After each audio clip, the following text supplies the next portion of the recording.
Hi my ducks, it's Simon. Welcome back to the Hermit's Cave. Oh, I hope everybody is doing okay. What day are we on? Thursday. It's almost the weekend. Yeah, so if you saw the video I uploaded last night, you would have seen that I received a lovely, kind and generous package from the lovely Raven, who is a subscriber, a member of the Hermit's Cave group, and was letting go of a number of decks actually, and she kind of gave me first refusal on any that I would be interested in. And somewhere in the back of my mind, I recall the Isidore Tarot. And so I went onto YouTube just now, and I saw that my lovely friend Kelly Bear had a copy. I think hers is a 3rd edition, because there have been different editions of this deck. Some that you could buy without the book, some with the book. I hadn't seen it in a tin before. I know it is coming in bags and different things like that. And so I said, well, I'm really intrigued by the artwork of the Isidore Tarot, even though, and in the back of my mind, I'd heard the title, I didn't know much about it. And now I know why I love the artwork so much. It's the artwork of J.J. Granville. I almost said J.J. Abrahams. That's somebody completely different, but also an artist. Yeah, so J.J. Granville. And I just love the illustrations by J.J. Granville. I love that sort of crazy amalgamation of half human, half animal, or half bird, half mammal. You know, it's just such a mishmash. And these kind of animals and creatures wearing Victorian clothing. And as you can see here, it's called a Neo-Victorian Tarot. Now, I was also, you know, thinking, well, this isn't the first J.J. Abraham. See, I'm doing it again. Sorry, J.J. Granville deck that I have. I also have the fantastic Menagerie Tarot, which is by Baba Studios. I love this deck. But again, it's based on images by J.J. Granville. And whilst it's different, because this has more colour in the deck, it's, you know, it's the same kind of style. Although the Isidore Tarot is more minimalist in the images, and I quite like that. There's a lot of detail to see in the card. So, and when we get to the suits, they're this kind of hybrid again, a bit like, if people are familiar with something like, let's see, Pagan Otherworlds, Dame Fortune's Wheel Tarot, where it's kind of, it's a pip deck, but there are illustrations within the pips. And what's interesting about this is the arrangement of the pips are very close to how they appear in the RWS. And this does follow the RWS tradition. Doing a little bit of research, Isidore is one of the many names, one of the many middle names of J.J. Granville. You know, J.J. are initials, but he has more names than just those two. And Isidore is one of them. And that's why this is the Isidore Tarot, because it's, you know, it's the artwork of J.J. Granville. Now, in terms of availability, this version is the 2nd edition. I don't think this cloth came with it. I think this is probably just a cloth that the lovely Raven has put in. And I know that there was a 3rd edition, because I believe Kelly Bear's is the 3rd edition. This one, if you see here, the Isidore Tarot, a Neo-Victorian Tarot deck. And then it says here in very small print at the bottom, hopefully you can see that, second edition. Now there are different editions since this was released. In fact, it might tell us in the book when this was 2013 to 2014. So that's when this book came out. Second print in 2015. I will put a link into the description below of the creator's website, just so you can see, because it's not just tarot decks, she's got Lenormand decks and all sorts. So yeah, so do check out the link below. There is I think there's an edition called the Sea and Sand, as well as third editions. There's a pocket edition which is called Doll Size. But yeah, check out Bethelyn. I think now one thing I will say is, particularly when we get to the courts, I do struggle with the font, particularly because there's no numbers on the courts. Now on the minors, even though the font is quite hard for me to read, there is the Roman numerals on there. But I think it's Bethelyn Bajema. Bethelyn Bajema. I think that's how I'll try and get it as close. Bethelyn Bajema is the creator. So yeah, so do have a mooch around. So we have the book. And I think you buy the book separately, at least that's what I remember, or you can get a package where you buy it all together. The information, I mean, you get this black and white image. The information is quite sparse, you know, it just gives you a sentence or two for upright and reverse meanings. It's not, you know, a tome. That's for the minors, but then when you get to the majors, you do get quite a bit more, and that happens a lot, you know, with guidebooks. You tend to get a lot more information for majors than you do minors, which is, you know, just how it is. For me, the minors are just as important as the majors. That's why I don't read with majors only decks. I feel like I'm not getting the full deal. This is a gorgeous tin. It's a very large tin, to say that it just houses a tarot deck. You know, they would move around. So it's lovely that Raven has, you know, included this beautiful, look at that, beautiful spread cloth in this silky gold with these beautiful dragonflies. Oh, it is stunning. Someone's going to pop that there. But yeah, it's a tin. It's quite wide. It's got a sticker on. It's not printed directly onto the tin. It's got this sticker. And the card that's depicted here isn't one of the major or minor cards. It's an additional card. So we do get this title card here, and then we get this extra card. Now, I really love it when we get extra cards, because very often when I read tarot, I use significators. That's why I loved Dame Fortune's Wheel Tarot. You know, and we can shuffle this. If you do use significator cards, you can shuffle this into the deck, and then, you know, look at where it appears and see what comes before and what comes after, etc. That's how I use significators. It is a standard tarot size, so let me just, I ought to get one of those extra cards out really, just so I'm not faffing about. But this is a standard US Games mate playing cards, and you can see it's exactly the same. So it is a standard tarot size if you are wanting to get it. And I know some people like to know the size because they either buy pouches or make pouches, or they prefer smaller cards, etc, etc. So it's a standard card size. I'm going to bring the camera down and we're going to have a bit of a look at this deck.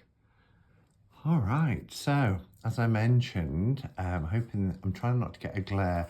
They have a really gorgeous feel to them, actually. They are matte with that silky, smooth surface to them. So they are a little bit reflective under a light, but they're not glossy, you know, that heavy set, thick gloss. They're very springy and durable. Really, really nice. Colour palette, I love. This is kind of what I was explaining about the difference between this JJ Granville deck and the Fantastic Menagerie. The colours, because it's a neo-Victorian deck, we've got these muted colour palettes. It is a colour deck. As you can see, there are colours in it, but they are subtle, they are muted to fit in with the style. They are bordered, as you can see here, we've got this white border.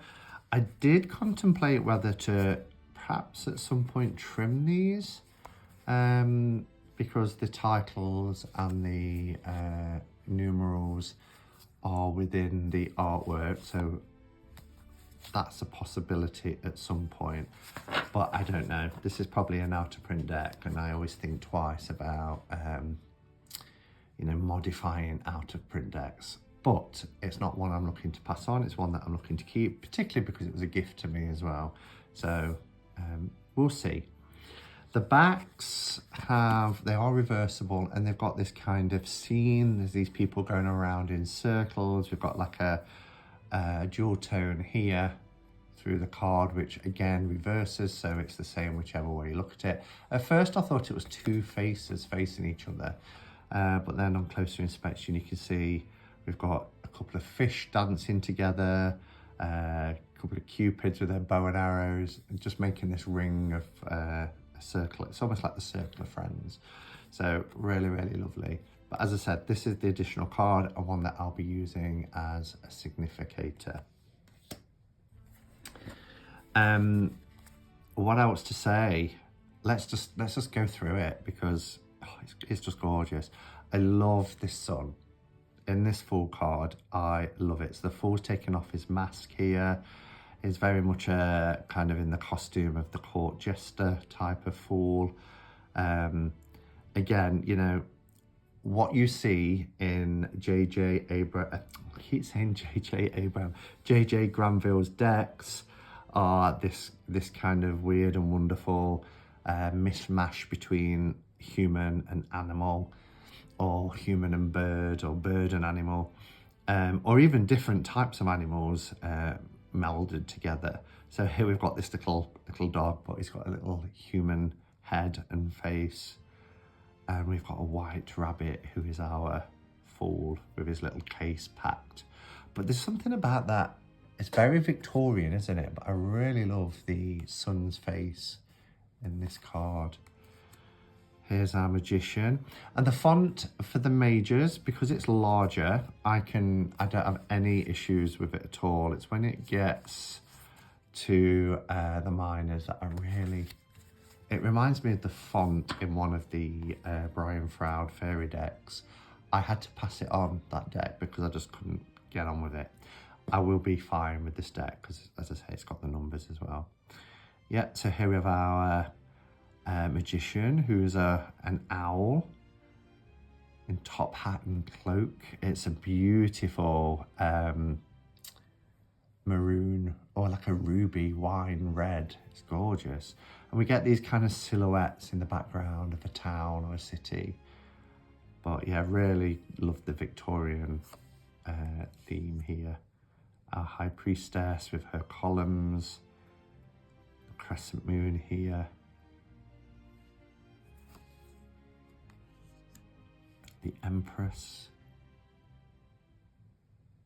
And because there's so much detail, I mean, it's so intricate. There's a lot of detail in this card. I like the fact that there's a lot of space.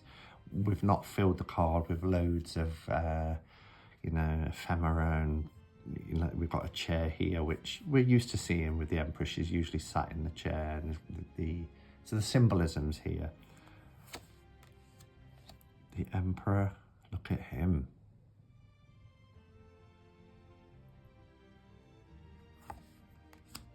Hierophant. These masks, they remind me like out of a Punch and Judy show or something. Love the angel here in the Lover's card. These cats, just gorgeous.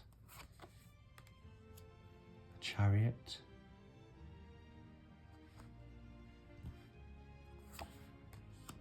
And we have the Strength. So because it's following RWS, Strength is number 8. Look at her face, her expression. Got the lion here, got a unicorn. The frog, Mr. Frog for the Hermit. The Wheel of Fortune is stunning. Again, the intricacy. I hope it's picking up on camera. Justice. It's like she's weighing two sausages or something.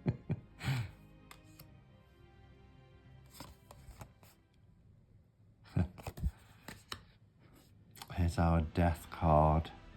Look at that, it's this insect kind of creature. Beetle.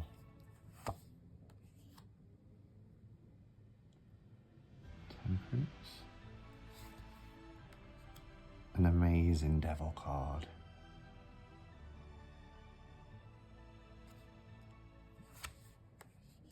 And the Tower. Now, I love the trio of the sun, the moon, and the star, the moon, and the sun in this deck. The 3 cards as a trio are just gorgeous. I mean, look at the star. Look at this. I love it. And again, very reminiscent of the RWS configuration, and you'll see that in particular when we get to the minors. But I love her. I'm saying her. The moon. They look very similar to the towers, the pillars that we saw with the vases on top in our, well, it's not the High Priestess in this deck, it's just the Priestess, but you know what we know as the High Priestess. And then similar type of sun to what's in the full card. I've said many times before, I just love to see faces in the sun and the moon and the star, particularly when it's in like a Victorian style. I just think there's something about it. I just love it. It takes me back to perhaps childhood, I think. Not that I'm from the Victorian era, of course, but you get what I mean. Look at the Judgment. This is a fantastic Judgment card. These birds. And the world is beautiful. The old-fashioned bonnet and cloaks.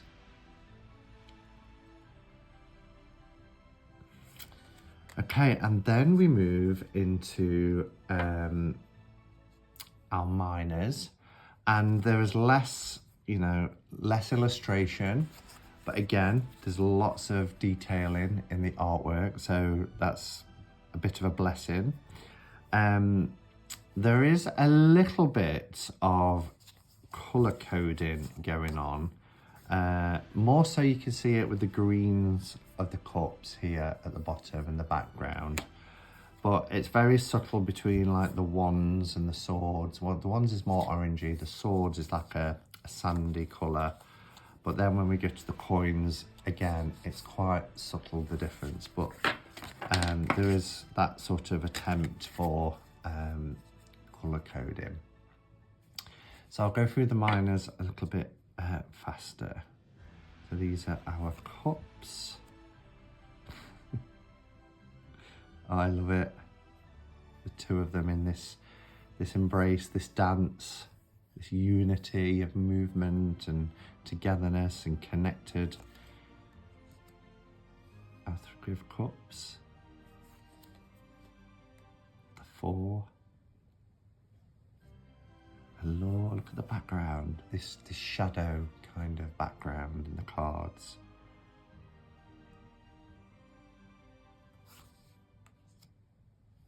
5.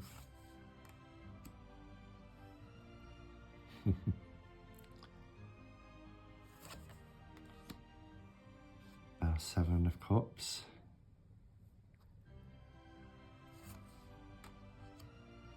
Eight. See what I mean about the positioning? So it's not like a Marseille style of positioning of the suits, of the pips within the suits.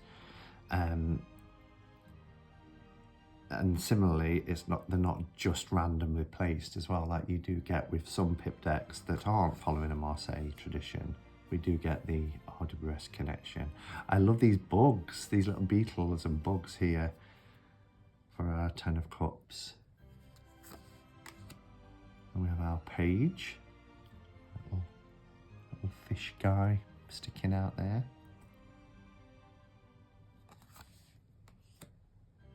The knight.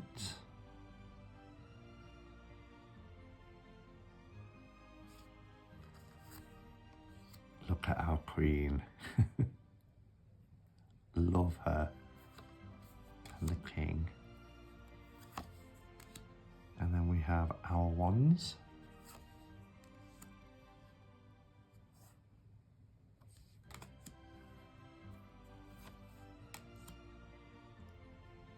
Look at the detail here.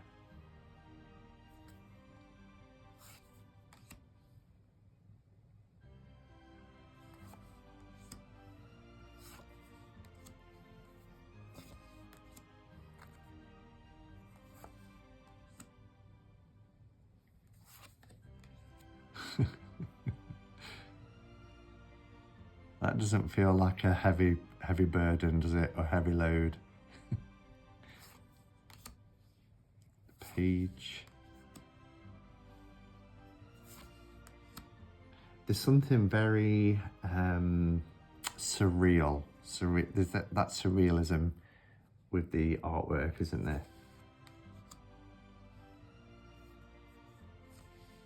It's very quirky.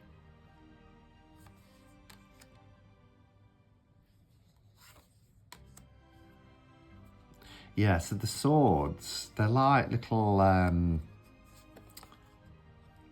pitchforks. Really interesting for the swords.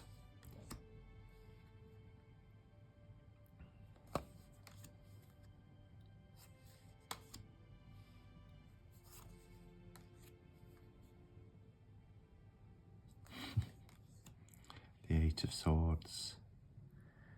Not only is she blindfolded, it's like she's got, like she's chained and attached around the neck.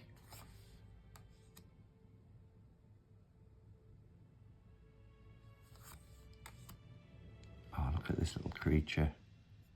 Quite sure what it is, but then again, who knows with these characters what they actually are.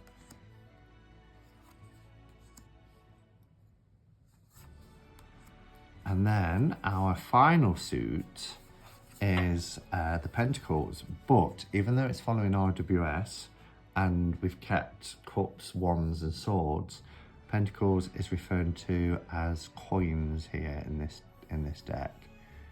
And we've got this coin with the hole in the middle, almost like an I Ching type coin, obviously without the inscriptions. Look at him. I love that little dude. I think this is probably one of my favourite cards, certainly in the minors. And him, look, half dog, half owl. The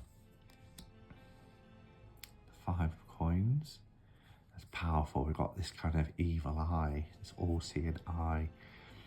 And this is almost like a Freemason symbol, isn't it? Six of Coins. Wow. Everybody down here clamouring, wanting some. There's lots of insects and bugs, which is cool.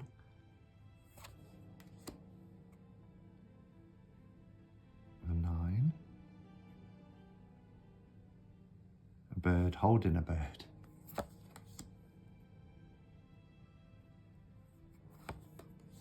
And then we have the Page of the Knight and our Queen and King. What a fabulous deck. It's not one I've seen much about, actually. Again, I was aware of the title, didn't really know much about it, and it wasn't until I just quickly looked to see if, you know, people were talking about it. There were a few videos up, and I saw that Kelly Bear had got one, so I just quickly watched the first couple of minutes just to hear her talk about it, and I've seen that I think she had a 3rd edition. But yeah, that is the Isidore Tarot, a neo-Victorian tarot deck. Again, if you watch Raven, thank you for your kindness. I'm really touched by it, and the 2 decks you've sent me are just absolutely wonderful and such a welcome kind of addition to my tarot library. Thank you for watching, everybody. I don't think I'll be back before the weekend, so the next time I'll be on will be for Cup of Catch-Up and Cards on Saturday. So until then, look after yourself, enjoy the rest of your week, and go safely. And until next time, go in peace. Namaste and blessed be.